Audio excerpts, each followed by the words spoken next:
বাংলাদেশের সিনেমা ইন্ডাস্ট্রিতে অনেক নায়ক এসেছে, অনেক নতুন মুখ জনপ্রিয় হয়েছে, কিন্তু একটা নাম বছরের পর বছর ধরে এখনও আলোচনার কেন্দ্রবিন্দুতে আছে, আর সেই নামটা হলো শাকিব খান।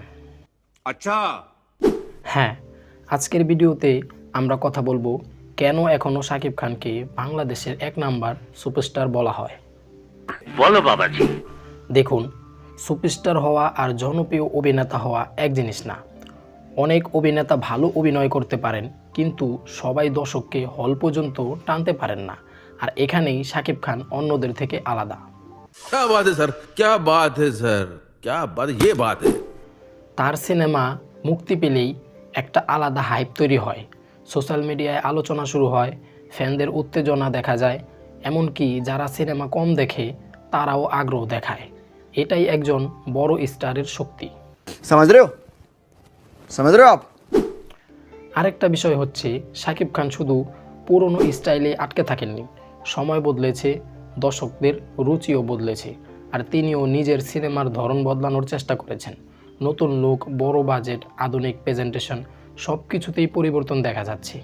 এই কারণেই এত বছর পরেও তিনি আলোচনায় আছেন। क्या क्या बात कर रहे हैं? এখন অনেকেই বলেন নতুন নায়করা ভালো কাজ করছে। হ্যাঁ, অবশ্যই অনেকেই ভালো কাজ করছেন, কিন্তু এখনও এমন একজন অভিনেতা খুব কম আছেন যার একটা সিনেমা পুরো ইন্ডাস্ট্রির আলোচনার বিষয় হয়ে যায়, আর সেই জায়গাতেই এখনও শাকিব খান এগিয়ে। ये बड़ी अच्छी बात कही है। সবচেয়ে মজার ব্যাপার হলো, শাকিব খানকে মানুষ শুধু পছন্দই করে না, তাকে নিয়ে তর্কও করে। কেউ প্রশংসা করে, কেউ সমালোচনা করে, কিন্তু তাকে নিয়ে আলোচনা কখনো বন্ধ হয় না।